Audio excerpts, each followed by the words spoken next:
for 18 years. And I just want to welcome you all and thank you for joining us. This is our 60th virtual event in the past time. So we've been doing these now for a little bit more than 2 months. And they've really been a great opportunity to kind of bring alumni and parents and friends in and just have an opportunity to connect. I got Mr. Bergen's on there. Share and talk. I want to thank everyone for joining us. The best practices really have been for people to mute their microphone to make sure that we're not getting any background noise. So that'll be helpful. And feel free to use the chat window if you have any questions, and I'll be kind of monitoring the chat window throughout the process. And I'll also I'll follow up tomorrow with a follow-up email, and I'll be sharing email addresses for our guests tonight if anyone has any questions or any follow-up questions that they want to share afterwards. I know, like me, I often think of things after the time, so feel free to reach out to them afterwards. But in my role as the Director of Alumni Relations, I have the opportunity and really the great opportunity to be able to connect and meet alumni that were my former students and alumni that were students before I was part of the faculty. And I found that regardless of the generation of the alumni, there are certain common threads that make up Mercersburg's core values that remain constant. And without fail, the alumni speak of their outstanding education they received from great teachers. But the world is changing, and as technology makes information immediately available, the best practices in pedagogy are changing as well.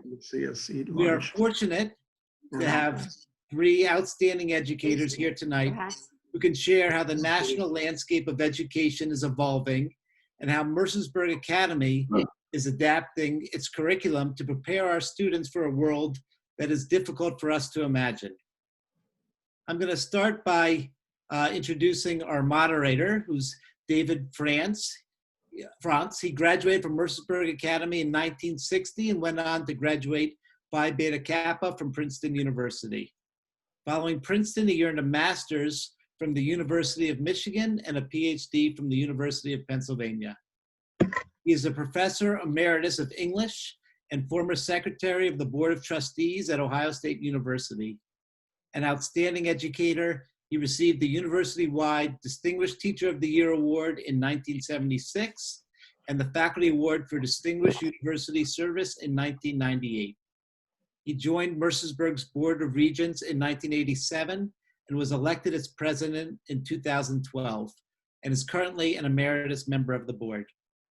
David shares an interest in travel, cooking, reading, biking, hiking, and tennis with his wife, Joanne, and they are parents of a son, Edward, and a daughter, Sarah, and has 2 grandchildren. So with that, thank you again for joining us, and I'm going to pass it over to David to introduce our other guests and get the session started. Feel free, again, to use the chat window if questions arise, and I'll interrupt when appropriate. So thank you very much. Jason, thank you very much for that introduction. My job is pretty simple here. I'm simply to give some questions to our 2 participants who are stalwart members of Mercersburg's teaching group and leadership group. Let me give you their information so you will know something about them. John David Bennett teaches English and has even endured having me sit in on his classes from time to time. And he is Mercersburg's first dean of curricular innovation. He previously served as head of the English department. He coached softball, and I'm instructed to say that he won the 2012 Pennsylvania Independent School State Championship. He coached boys cross country, junior varsity boys basketball, and he also sponsored Four on the Floor, the school's swing dance society. John David came to Mercersburg in 2007 from the gifted Magnet High School in Dallas, where he taught English and coached debate. He was an advanced placement lead teacher for Dallas Independent School District and is now a consultant for the National Math and Science Initiative. I may have just lost my screen. So I hope it came back. I think it did. John David graduated from the University of Texas at Arlington and Middlebury College's Breedlove School of English. He and his wife Denise are the parents of 3 children: Cameron Rogers, class of 12, Olivia Grace Bennett, 19, and Augie Bennett, 23. Our other panelist, Jennifer Miller Smith, was the valedictorian of her class at Mercersburg, graduating in 1997. She returned to the school in 2008 to teach science and math. She was appointed as academic dean in 2019 and had previously served as head of the science department. Jen has been the school's head diving coach, worked with the Mercersburg Outdoor Education, and served as faculty advisor to the John Marshall Literary Society, proving that even very bright people can make mistakes every now and then. She was the 2010-11 recipient of the school's Zern Distinguished Teaching Award. Jen earned a bachelor's degree from the University of Richmond and a master's from the University of Chicago. Her husband, fellow faculty member Doug Smith, is the school archivist and head golf coach, and previously served as the dormitory dean in Kyle Hall. The Smiths live off campus with their 2 children, Cole, 23, and Nora, 24. And I hope this will be the last you'll have to hear from me. So I thought I might kick off the questioning to our 2 panelists with this question. What are some of the current trends you see among innovative schools, and how do they relate to Mercersburg? I think the current trends, probably the prevailing trend, is giving students more agency, which includes choice, but mostly means that students direct their own learning, because learning how to learn has become more important than simple content acquisition. And we now know that with a clear view that due to over 50 years of research, that motivation, resilience, and even contentment come out of feeling autonomous, competent, and related to the work you're doing, or what Daniel Pink in the book Drive very famously called autonomy, mastery, and purpose. And so, we're seeing that trend, giving more to the kids, and as I mentioned, defining what their experience in the classroom will be. And we now know a lot more about how the brain learns than we could have known 2 decades ago. So there are techniques, frankly, that we could all adopt that enhance the depth of long-term retention. And there's some terms you may have never heard of, but like retrieval practice, spaced learning, interleaving, feedback-driven metacognition, and we could talk about that stuff later. And there's also a sort of a shift towards mastery, and that is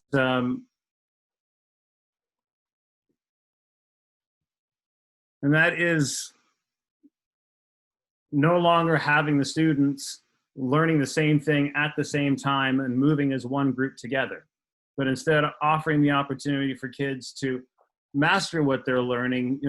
Very famously in 1968, the first sort of formal study of this was Benjamin Bloom's, and he had one group that was using the traditional traveling together, learning the same thing at the same time method, and they were doing so learning something that was very complex.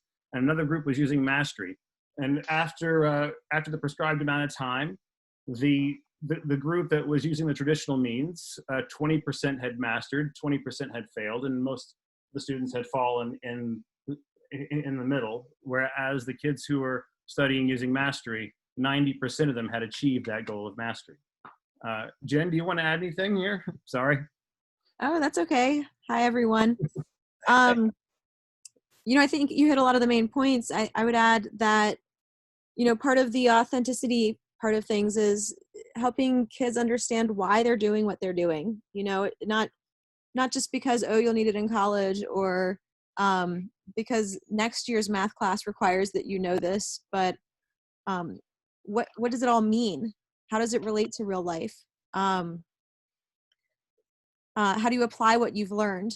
And then, also just a little bit about mastery, that, that means looking at the assessments. What assessments are we using? How are we gauging learning? Because you can absolutely cram for a test. That works if you want to learn, if you want to remember it for a day. But how do we gauge learning that is longer than that? So and we're also seeing the classroom expand outside of the classroom. As George Couros is sort of a thought leader in innovative education, says that isolation is now a choice that the educator makes. So as a teacher, you can read out, find other resources, find mentors for your students who know a heck of a lot more about what they're wanting to learn than you know. And the one thing that Jen and I have been talking about as well is the sort of move to where learning can become the constant, not the variable. And so right now, oftentimes in traditional schools, learning is the variable. Time can be the constant. So the schedule can drive when learning happens. And if the bell rings, then learning stops. And what we're seeing in some schools is there's some flexibility in schedule, the way they map a week as opposed to simply a day, so that learning becomes the constant. And then everything else, time, standardized testing, whatever it is, those become the variables. Right. Getting out there in the community, working directly with community partners, being more in the real world with science, with your science classes. Those are some things that some innovative schools are doing. Oh, I just thought of something and now I've forgotten it. But there's so many. So coming to the question of Mercersburg, we see it's in spots in the curriculum, and it's growing more and more. Where we see it probably most profoundly is in the two senior capstone programs, Springboard and MAPS, which are project-based. Students choose the topic that they want to study. For the most part, there's a set. We usually have 9 to 10 Springboard classes each year, so there's an umbrella topic, but they can choose within that one. And we also have an open topic Springboard class where the students can choose anything that they would like to study. And then they have a year-long project. In the case of MAPS, it's a 2-year study in which in the end they deliver something that's similar to like a master's thesis. I don't think that's overstating it too much. But in Springboard, we see projects like we had a student last year who designed, assembled, programmed a bomb diffusing robot that he was able to build for. It could be built for less than $12,000. And I know that sounds expensive, but one normally costs between $250,000 and $350,000. And he saw a need in his local police department, and so he was curious if he could build that, and he did. It wasn't quite complete by the end of the year, but that's not the goal. It's the goal is to follow the process. The students are primarily assessed based on their engagement in the process. In fact, one of my favorite Springboard presentations was by a young man who had tried 4 different things to try to come up with a solution to a problem, and none of them worked. It was in an app development course, but the way he was able to map what he learned from September through April was just incredible. So I would say that's where we see it most. Jen?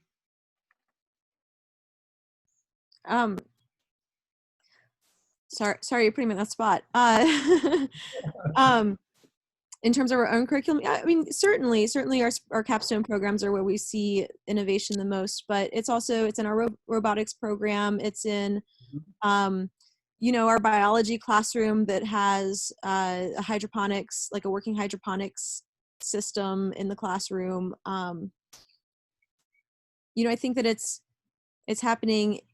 It's happening in the curriculum. It's going to happen more in the curriculum. Gosh, I feel like we're getting ahead of our questions. I don't know if. Let me toss you another one then. So, staying for the moment in thinking about what is current and what is beyond, what do you think are the essential changes we will probably see in the next decade or so? And as a corollary, Okay. What are essential non-changes, if you would?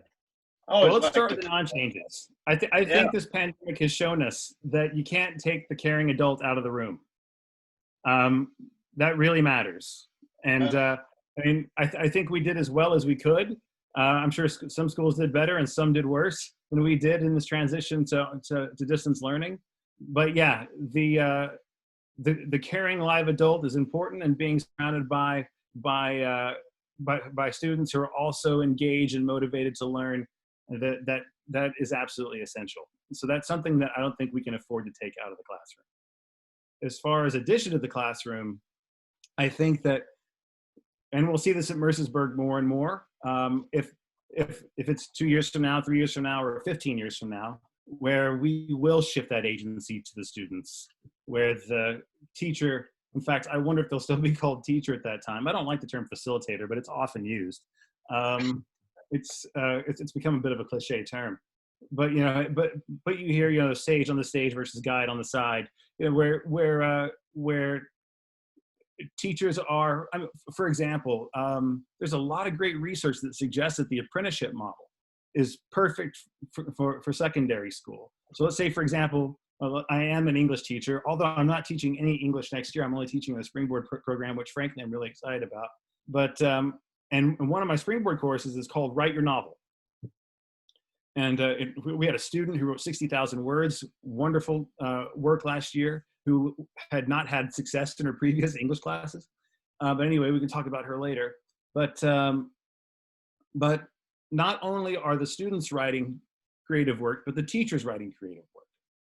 So that the students and I would be going through the same process, and they would see my foibles, they would see my writer's block, they would see my successes. Whenever we'd sit around the table to read each other's work, everyone's equal, including me, and they criticize me as much as I critique their work.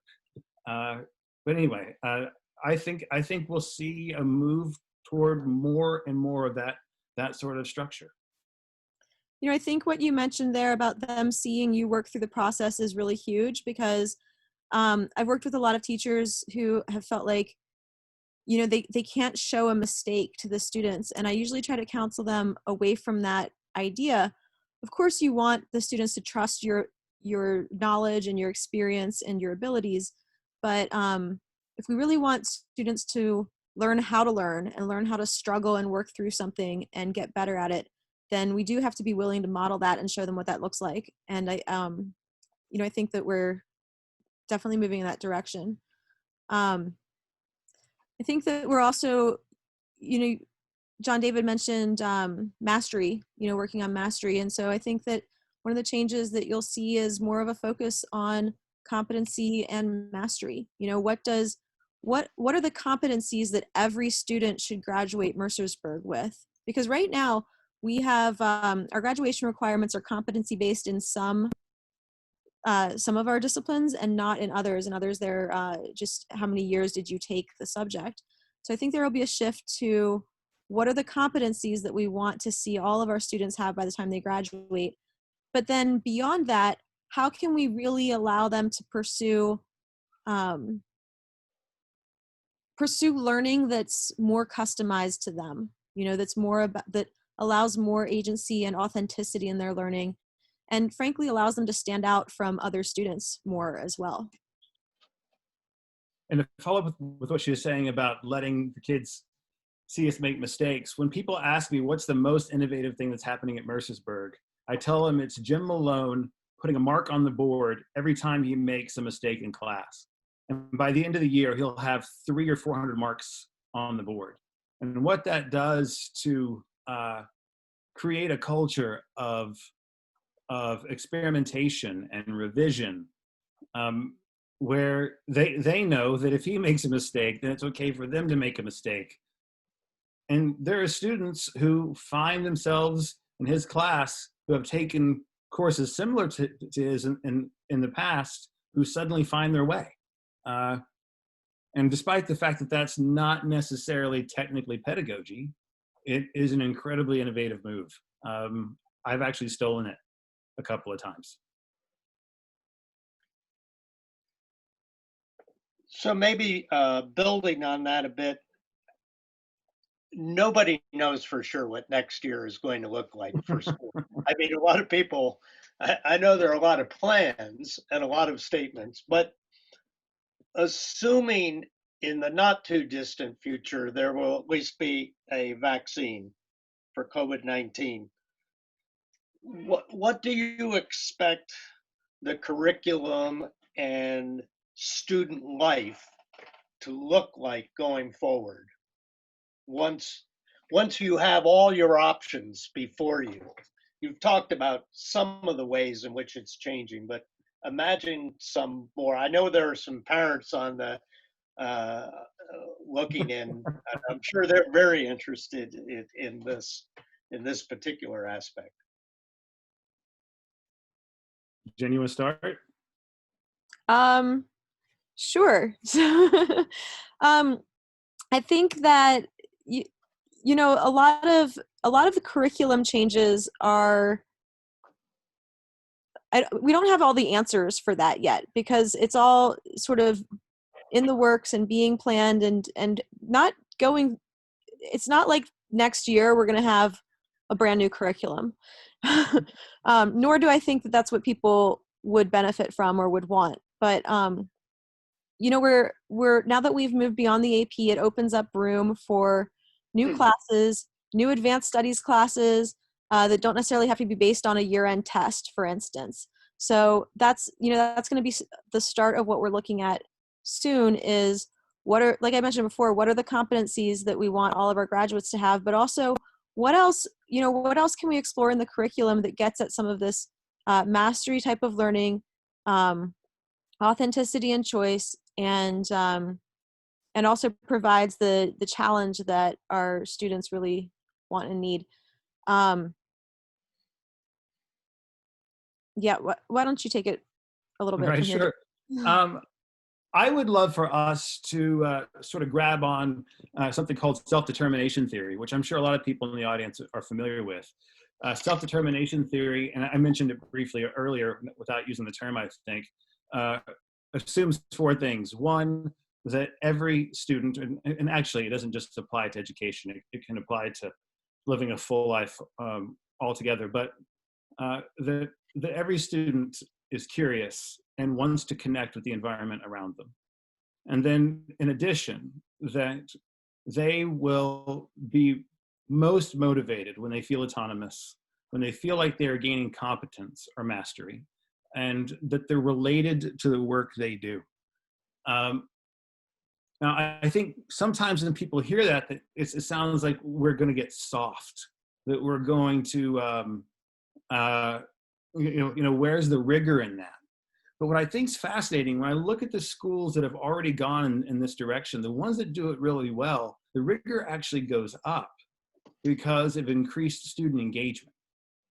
And then the question becomes, well, if they so often get to choose what it is that they want to do, what about when they, in real life, when they're not going to be able to do what how are they going to know how to do things that they didn't really want to do? But what I've seen, especially in the Springboard program, is, and in MAPS, is that when students, if the students want to get to point B, they recognize everything that's between point A and point B, and they will do what it takes to accomplish what they want to accomplish at the next point.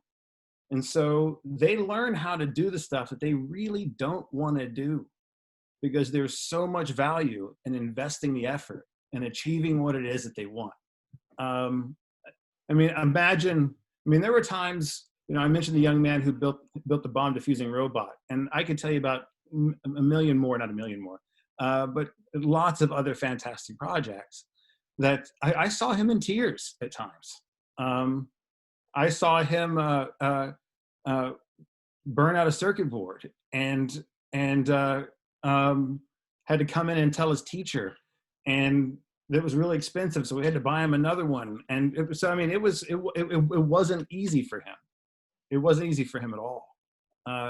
But he persevered and he continued.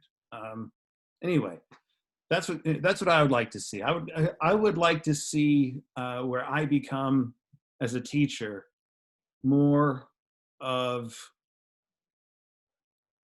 creating the space where each kid can find the success that they have prescribed on their own. Because I think that's what we all really want in life anyway. And why not make school more like life a little bit earlier? So, Just to could follow, I? oh, sorry, go ahead. No, go ahead, Jen. I was just going to say, to follow up on that, you know, JD, I really do think that that's happening a lot in Springboard, and I envision more sort of Springboard-like courses for us in the future, or opportunities for those types of experiences. We actually have a student in MAPS who is who may be taking a Springboard class next year too. You know, so with Yeah. MAPS Springboard, and that'll be the first time that we've had that happen. But I think that it's the start of what, you know, could become more common in our curriculum, is students doing more of those types of independent projects at the upper levels. We also have a Springboard class that we're looking at next year, offering 2 tracks. One that is, you know, a very like a capstone experience with a big project at the end, and the other one that might have more broken down into smaller projects so that 11th graders can take it but still have a similar experience. So I think that we are already starting to see that open up a little bit. And I think that we'll see more of that in the future. And I also think that, you know, I teach advanced chemistry, advanced studies, or formerly AP chemistry. And now that we're not going to be teaching to the test, there's so much college chemistry that's available to students at that level that you know, if somebody wants to learn organic chemistry, we can do that in our advanced studies chemistry class. If somebody wants to study analytical chemistry, which is a lot of where the jobs are outside of pharmaceuticals, I mean, there's a ton. Anyway, we can study analytical chemistry. We can really figure out what is that substance. Anyway, I'm getting really subject specific, but there's a lot that we can do that. Or nobody's going to tell me that nobody thinks organic chemistry is not rigorous.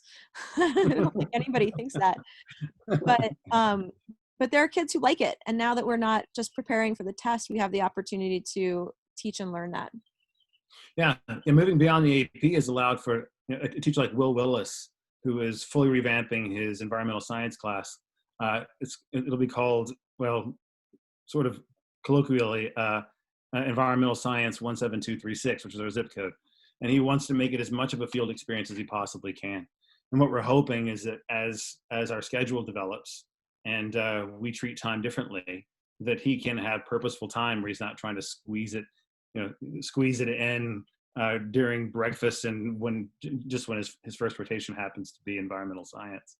You know, we last year we had a first-year Springboard teacher who came out of LendFest, and he had this big smile on his face.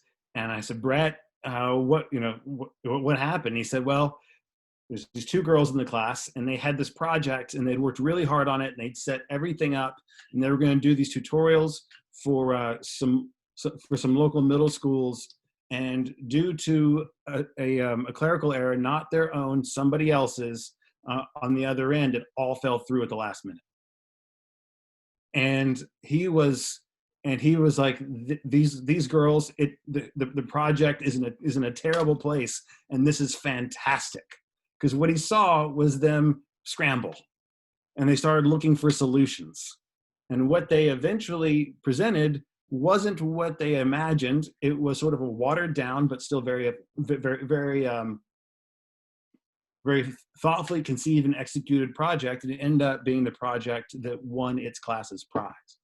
But anyway, yeah, just it's those are exciting moments, watching the kids who, you know, they look at me and I think, well, you know, what do I do about this, Mr. Bennett? Well, let's talk about this. What are you going to do about that? And it's that's where real learning happens, I think. So John, David, and Jen, both of you are academic leaders in the institution, and it raises the question of how one prepares teachers for the sort of changes that you see coming, some that you're in the midst of, some that you see coming, and you think about, you know, you have teachers who are just beginning their careers. You have, I know personally, I'm very glad I'm retired. It didn't have to change and suddenly learn how to teach in a totally new way in the middle of the semester. But you have had people who've had to do that. How do you prepare faculty for what is coming, what's already started, and what you see coming?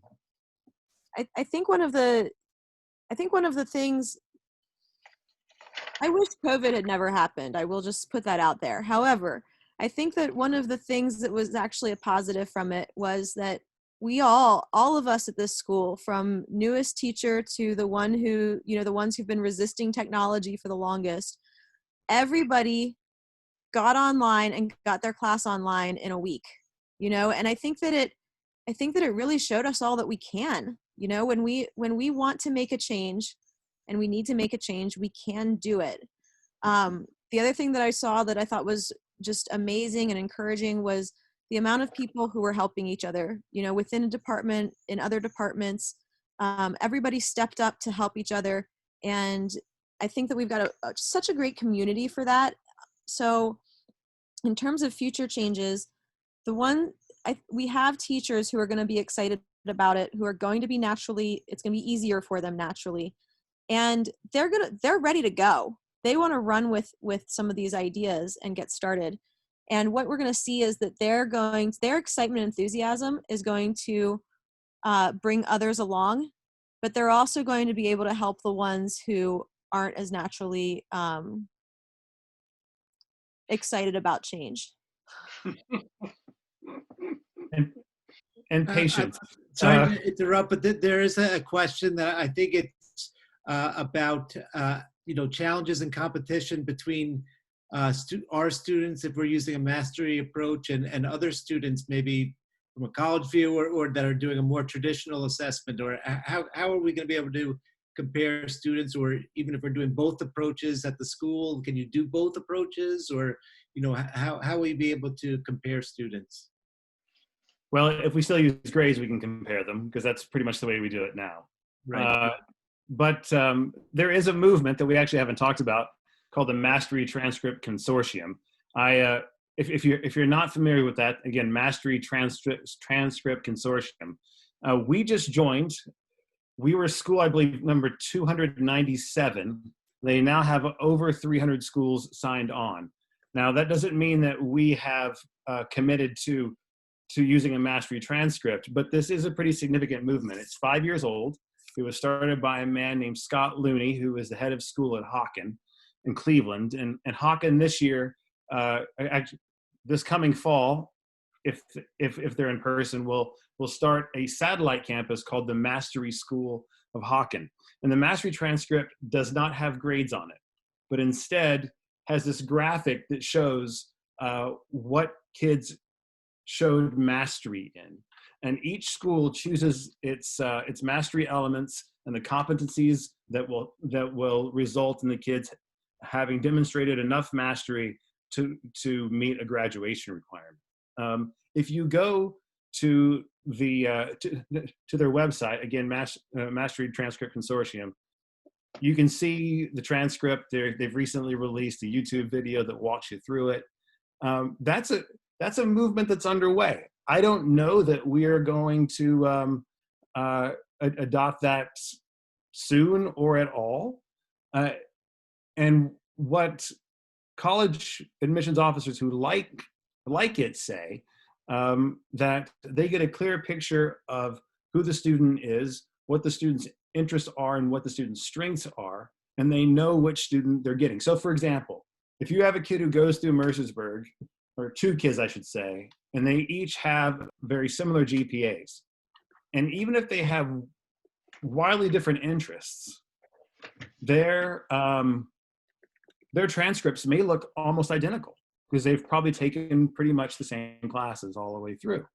So there's no real clear indicator outside of a letter from a recommendation letter, or the letter from the college counselor, that shows any differentiation, whereas the mastery transcript does with the graphic show it. And again, go look at it and you can see what the graphic looks like. Colleges, though, many of them are not liking this idea so much, because it'll take a little bit longer. You can't just look at the SAT score and the GPA and then start reading the letter and decide whether or not you want to finish it.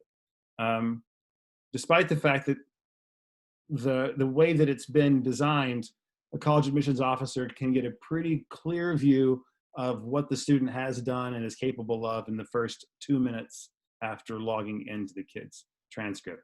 Again, we joined the consortium, but again, that also doesn't mean that that's the direction that we're going to go in. But it is an interesting idea, an interesting approach. And frankly, and this is my bias, and I know this is total bias, I would love to see us pick that up. The competition, well, I don't know if the competition side, if it's just like, one versus another competition where you have two people competing for valedictorian and salutatorian. But I will tell you this, and I wonder if this is an indicator of how this learning is effective, and is that last year when the students wrote their evaluations of their own years in Springboard, there were students who didn't really engage. Of course, there are always going to be. And many of them wrote about how they saw what their classmates had accomplished that year, and they regretted that they hadn't engaged. They recognized that they had let an opportunity slip away. And I don't know if that's yes, thank you. I don't know if that's competition, but it's certainly a juxtaposition that was, I think, healthy for some kids.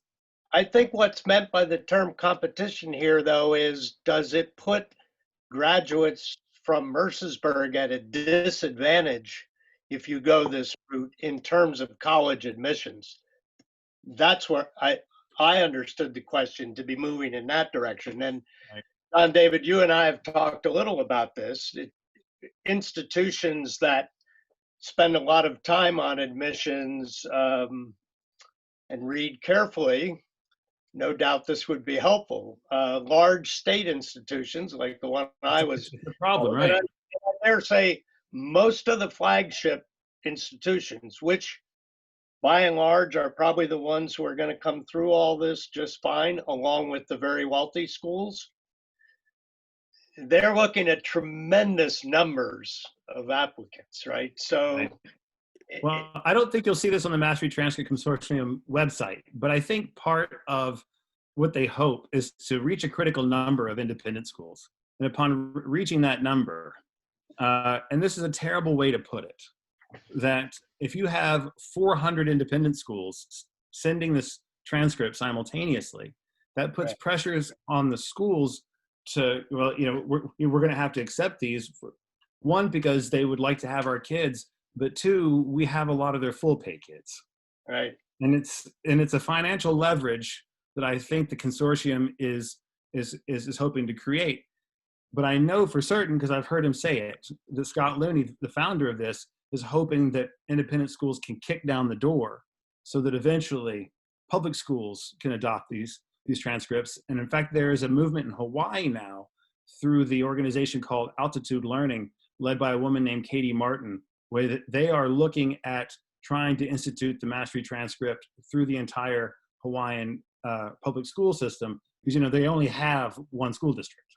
So I don't know where that's going or where where they are in the process. But I spoke with Katie Martin a couple of weeks ago, and she's already engaged in trying to make that happen. So I mean, we'll see. I mean, it's crawling, but it seems like it's trying to get there. Right. Can I chime in, Jason? Hey, Since how you doing, David? That was my question, and the college admission side of it is certainly one aspect of it that's important. But I was actually talking about the probability, and it's even present now in John David's comparison of the two Springboard students, is a gentle reminder of it. If you have two streams of students, some of whom are doing a more project-based leading to mastery approach in terms of the way that their competencies are assessed versus students, this is at Mercersburg still, who are being traditionally assessed, yes, at the end of their junior year and so on, they both can present a traditional transcript to the schools, but I'm talking about within Mercersburg. Mm-hmm. You've got students who are being assessed differently, and that's the competition I'm talking about in the question. How Well, that's Jen, I've talked a lot. Do you want to? Pardon me? Jen, did you want to answer that, or do you want to? I think I can try to answer it. Okay. You know, I guess, are you talking about how the transcripts look, or just simply within the school? I'm talking about interpersonal competition between students. Okay. How they see their advantages, disadvantages, both in real time and how they're regarded in the community. And obviously I applaud, embrace, would hug you if I could, the idea that you're going to try and really, really, really focus on and encourage this learning is what it's about approach versus checking boxes to get to the next stage. I mean, amen, brothers and sisters. I've been doing that for 50 years in my own work with schools. But anyway, there's going to be tension, Right? Not just between the teachers, the faculty who are going to be more or less attracted to these approaches, but the kids are going to be assessed. They are currently assessed differently, I take it, and I don't know whether that's activated any competition in the community. Okay, so I do think, you know, right now our biggest sort of project-based or, you know, authentic learning experiences are our capstone programs. And right now, like I said, there's going to be we're going to open it up just a little bit in a couple of classes next year for those specific classes. But right now it's all of our seniors are taking those classes, you know, so all the seniors have a class that is sort of similar. You're right that there could be some different sorts of assessments in different classes. I do think that, you know, students will see other students' experiences. In some ways, that's going to grow our curriculum, because if people are excited about what they're seeing, that's going to encourage, they're going to want to take those types of classes. That's going to encourage the growth of more of those types of classes. We also do have, you know, so like every ninth grader takes ancient Mediterranean world history. Those teachers all communicate with each other, and they don't do they have some autonomy, but they do try to work together to build a lot of common experiences for the students who are taking ancient Mediterranean history, even if they have a different teacher, you know, even if one kid has a different teacher than the other. So a lot of this work is going to be within within departments who are saying, okay, which teacher wants to develop which course. But then it might be that all of the courses, like maybe all chemistry courses, those teachers work together to say, okay, what is this going to look like next year? I hope I'm getting to your question. I hope I'm answering your question. But I do think that they're going to, like, that's going to drive some of this forward, is that people are going to see what other people are doing and be excited about it. Well, if competition is the thing, that David, you and I have talked about this a little bit, and that is, once you go to mastery or project-based or competency-based or just anything that allows for flexibility, I think it actually increases the competition, because we have a lot of kids, and this is true in any school, who are just really good at doing school, and they're going to find themselves up against kids who people didn't know they were quote unquote smart. And we're going to discover that they had talents that, you know, that the kids who have, some of the kids who have high GPAs, I'm not saying all of them, you know, that's, you know, of course, many of them have, you know, our valedictorian did an incredible springboard project this year. But yeah, I think there'll be a discovery that there's this range of talents that, in a traditional liberal arts curriculum where there are only so many disciplines in which you can shine, it's difficult to see them. There's no real venue for those to be put on display. I would like to ask both of you a very unfair question because you're both in a sense from the academic side of the house. But so much of Mercersburg and what boarding school is about goes well beyond the classroom. And if we think of athletic teams, of dormitories, the dining hall, singing groups, drama, how are all of the changes that are occurring and that you see coming in the future?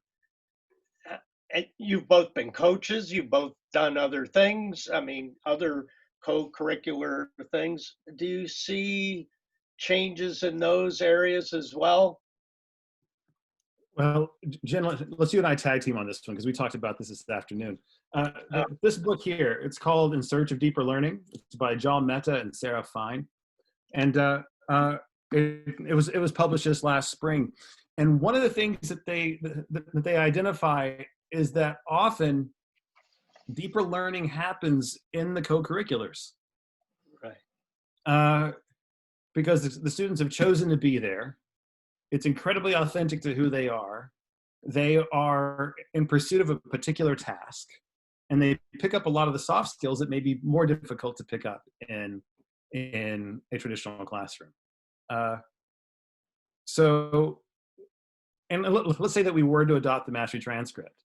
It would be possible to pick up a graduation requirement if you're a really successful soccer captain, if one of the competencies is leadership. So, a declamation champion could pick up a graduation requirement and an oral presentation or something, right? So it's whatever proficiencies we want them to demonstrate mastery in. So yeah, I think it would all blend together nicely. Since you brought up declamation, let me just talk about Marshall Society a little bit.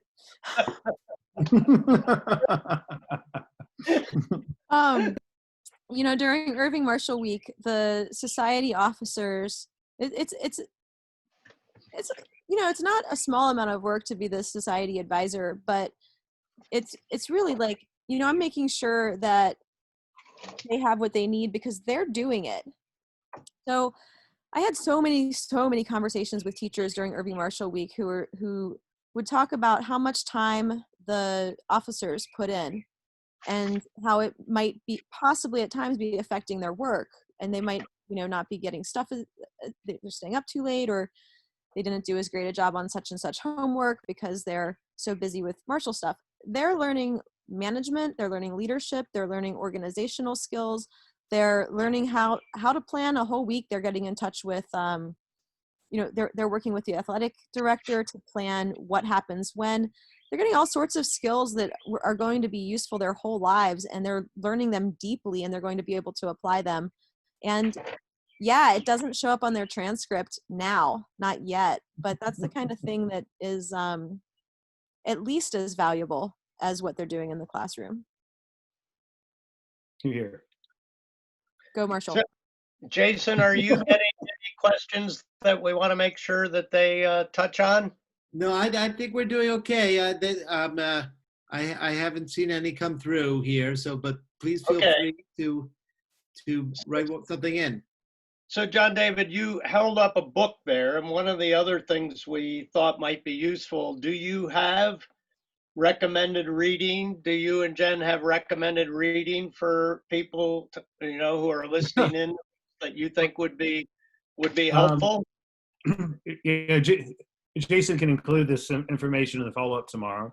But again, this is In Search of Deeper Learning by John Mehta and Sarah Fine.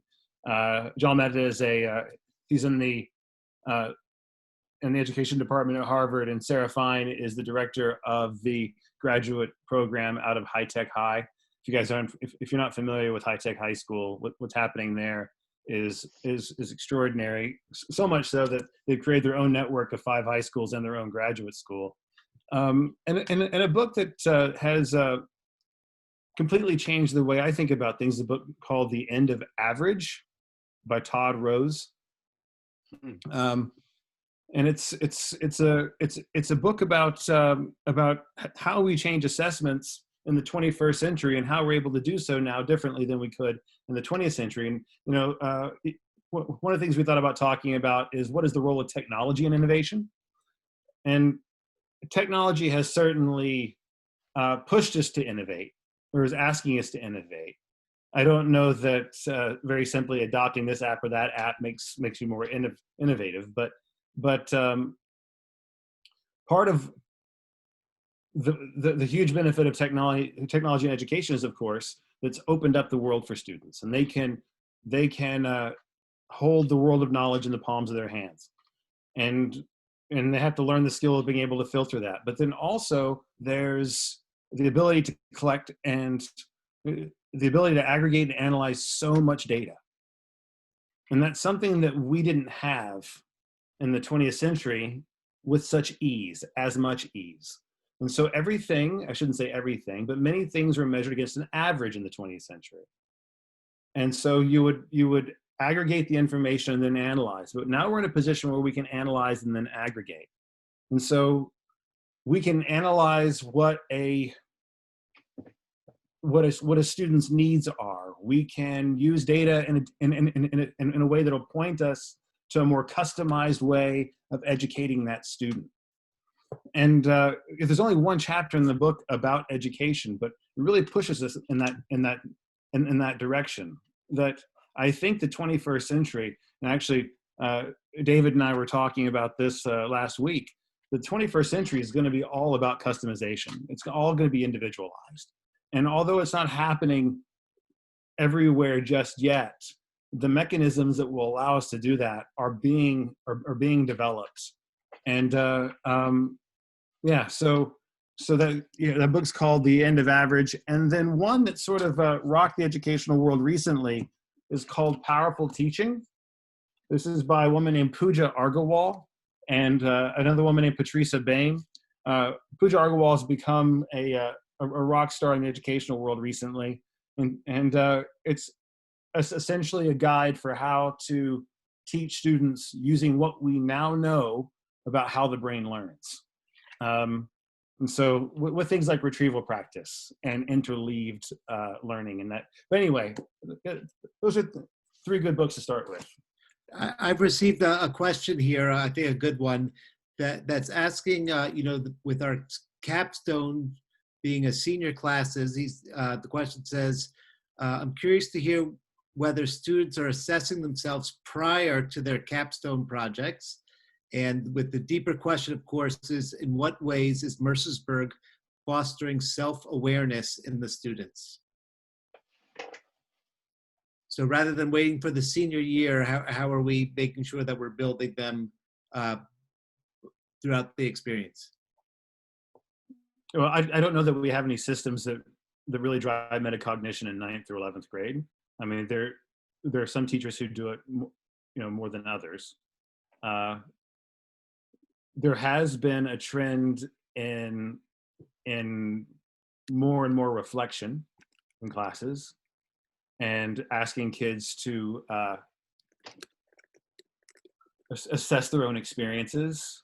I know that in most of the capstone classes, and of course, I guess this doesn't really answer the question, but for example, in my capstone classes, the kids and I talk through what their numerical grade's ultimately going to be, and so we decide what the range is for for this grade and what it is that you need to know or do or accomplish. And it's remarkable how honest the kids will assess themselves. In fact, usually if I say, okay, guys, I have a number in mind, what do you think your grade should be? They almost always undershoot my number. So that is happening somewhat. But there is less of that in my 9th grade English class than there is in the senior capstone program. I think that kind of thing happens in advisory, though. I think that's true. Built into the advisory system to some degree, at least, although probably to varying degrees in different advisories. And it's not only in the capstone courses. I know that they do things like that in the Quinn Ferguson class, for instance, which is mostly 11th grade. Very true. And in robotics, as you mentioned earlier. I have one other topic that we might have just enough time that you might speak to, which how innovation and some of the changes that you're talking about might enhance diversity, equity, and inclusion in schools. Clearly, this is something that everyone is focused on. It's gaining every day momentum in this country as one of our most compelling issues. Yeah. So I think I think there's a lot actually that it can do. You know, a lot of what we've talked about tonight is really comes back to meeting kids where they are and working with them where they are, which is automatically more inclusive, I think, than teaching to the average. And then I also think that by dropping the AP designation and moving past that, we really open up room for a lot more in our curriculum. You know, history courses that are not based necessarily, I mean, I shouldn't say that because I know that our history teachers are working on, and have been for many years, working on history courses that represent diversity and inclusion, all of those things. But for instance, we've got a new class next year, race and ethnicity in United States history.